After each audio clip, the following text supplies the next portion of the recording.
In this video, we'll try to connect with Azure services using three methods: Microsoft EntraID, connection string, and SaaS token. So we will write a program to connect with Azure services using these methods, and we'll see like in which scenario, which particular method would be useful. To demo this different methods, so we are going to connect with Blob Storage. So under Blob Storage, we are going to have a blob container, and then we are going to put some file over here, and then we will try to connect with the Blob Storage with Microsoft EntraID, connection string, and SaaS token. The main focus of this video is to explore these different connectivity methods and not like how to access or read the data from here. If you want to explore that, then I will put a link in the description where I have gone over all the different methods to access Blob Storage, and you can probably go ahead and check that video if you are interested. Here actually we will just try to read content of this file using this different connectivity methods, right? So because we are going to use the blob storage, so we need to have this Azure Storage blob install. This you can install it using pip install, and then actually we are going to use this blob service client to access the file which we are going to put inside blob container. First of all, let me go over the Azure portal, and here we will try to set it up our Azure blob storage first. So first we have to create a resource group, and I will just create it.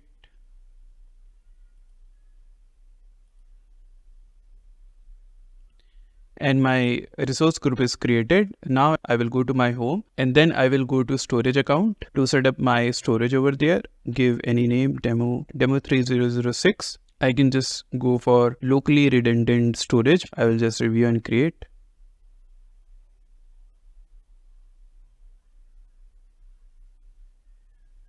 Yeah, so this is getting deployed now. So this has been deployed. I can go to my resource, and here I will go to container, and we'll try to create a container. This is going to be demo container 3006. This container is created, and now let me just try to upload a file. And I have uploaded a file now.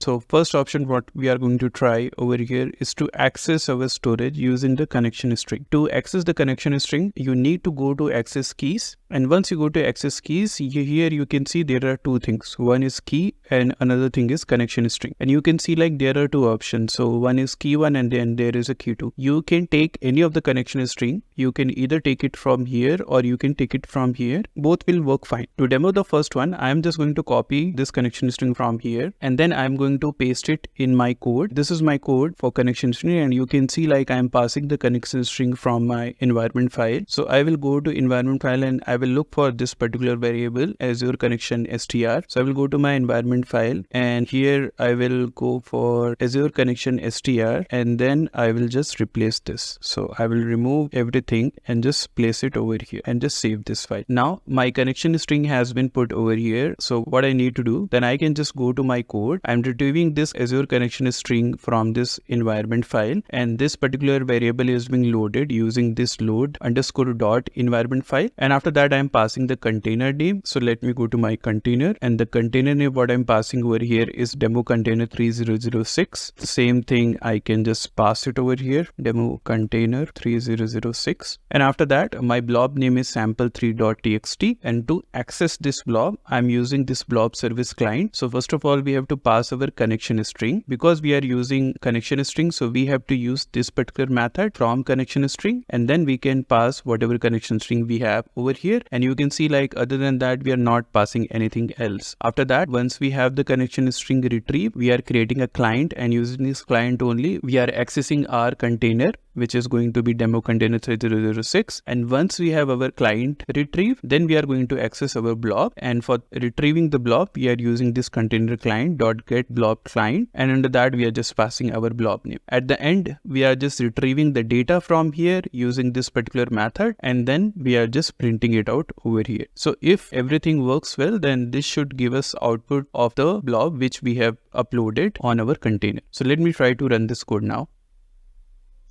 and you can see I have got this output. This is sample3 file. Okay, so it means like we were able to access our blob using the connection string which we have provided. Now if you go to our connection string, you can see that it has the account name, it has the account key, and then there is an endpoint suffix. So you can see like everything has been aggregated into one connection string. So you can just pass this connection string and access your blob container and storage. So only problem with this method is like because everything has been accessed via this connection string. So suppose like if someone has got access to this particular connection string, then they can access each and everything. So you cannot control it. So that's why this method is very easy, but it also has some security threats as well. Now the second method what we are trying to explore is SaaS token. So let me go back to my Azure portal and see like how to create this SaaS token. So first of all, you have to go to your storage account and then you have to go to configuration. Now once you go to configuration, you have to allow the storage account key access. So if it is disabled, then you have to enable it, and if you just click on this one, then it will let you know like okay, any requests to the account that are authorized with shared key including the SaaS shared access signature will be denied. So if it is disabled, then you won't be able to access your storage using SaaS token. So you have to make sure this particular option is enabled. So once this option is enabled, we have to go to shared access signature. So you can click on here and you will see there are a lot of options. You have to decide what kind of accesses you want on this particular token. In this case, because I'm dealing with blob and file, so I will just keep it over here. Queue and table, I can remove it. Allow service type, we are dealing with container object, so I will just check everything over here. And after that, like what kind of permission I want to give, right? So here you can control the accesses. By checking and unchecking all these options, you can control the accesses what you want to provide to your consumer. So it's give you more finer control over connection string. So in this case, I just want to provide the read access. So I am just going to uncheck all these things. I will just keep everything else as it is, and you can also see like it comes with the expiry date in time. So your particular token is going to be valid for a certain period of time, like you can increase or decrease it. By controlling this, you are not giving access to your end user for unlimited times. After that, you can see like there is allowed IP address also. If you want to control it on the IP level, you can provide the IP. Other than that, like I am just going to go ahead with the default options, and I will just go ahead and click on generate SaaS and connection string. It's going to give us SaaS token, and also you do have an option of connection string. So we have already covered the connection string. If you want, like you can just copy paste and connect it via connection string, but here actually we want to access it via SaaS token. So I'm just going to take the SaaS token from here and I will go to my environment file, and here I do have a SaaS token, so I will just replace it. So please note that I'm not putting any kind of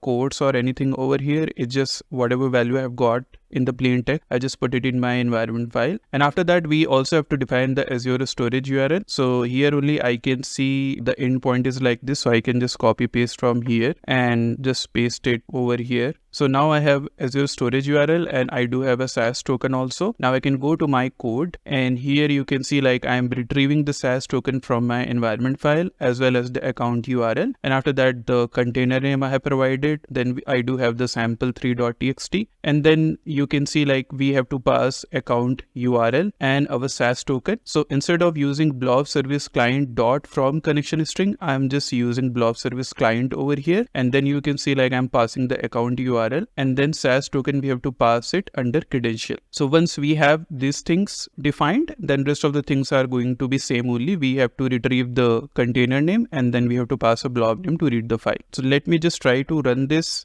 and see whether it works or not. And you can see like we have got this output. This is sample3 file. It means like with the SaaS token also we are able to read our content. So this is how actually you can control the access using SaaS token. The last option what we have is Microsoft EntraID. So again, let me go back to my portal, and here you can see like we do have an option of Microsoft EntraID. If you don't have it, you can also search it from here. So I will go to Microsoft EntraID. Once you come to Microsoft EntraID, the first thing what we have to do is to register our app. So I can go to app registration, and after that I can just go for new registration. I can just call it demo app EntraID. We can go ahead with the default options over here and just register it. Now you can see like once you register your application, you are going to get this tenant ID, you are going to get the client ID, and we have to generate a secret over here. So I will just add a certificate of secret, and then I will just click on secret, and you can see like the value has been generated over here. I will just copy from here and then just will go to my environment file again, and I will just paste it in the secret. So instead of this value, I will just paste this secret value, and after that I have to copy this client ID. So I will just copy it from here, and then similarly, I have to copy the tenant ID also. So I will just go over here and copy this tenant ID. Now I have everything defined, client ID, tenant, and client secret. And if I go to my code, then here you can see like to access this, first of all, we are using this environment, client ID, tenant ID, secret, and Azure storage URL. That's what we are retrieving for our environment file. To pass these credentials, now we are using the client secret credentials. Yeah, so if you notice in connection string, we were using blob service client dot from connection string. In SaaS token, we were just using blob service client, and in Microsoft EntraID, we are using client secret credential. So once we are using this client secret credential, we have to pass this client ID, secret, and tenant ID, and the rest of the code are going to be same. So here we are passing a credentials, so we can just pass credentials over here, the account URL, the container name, and everything. Now if I try to run this code as of now, just by passing the credentials, I'm going to get an error. And you can see like I am getting authorization error because I don't have a required permission to access this particular blob storage. So in that case, what I need to do is I need to go to my storage account, and then I will go to IAM. I will try to assign a role, and here I will try to search for something related to storage. And you can see there are different roles over here: storage blob, data contributor, blob data reader. So as of now, like here also I can just control access using these different roles, like what kind of roles I want to provide it to end consumer. So this is for contributor role, where it will allow for read, write, delete access. Then we have data owner, data reader. This is for reading access to storage blob container data. So I will go ahead with this one, and I will try to select members. Here you can see like this provide an options user group of service principal, and whatever actually we have created, that is known as a service principal. So I will try to search for it. So you can see like whatever app we have registered, it's coming over here. So I will just select it and will review and assign, and it is being added as a storage blob data reader for demo 3006. Once this is done, you can also check access over here. And you can see like it's coming as a storage blob data reader. So it means like that particular service principal now has access to our blob and as a data reader.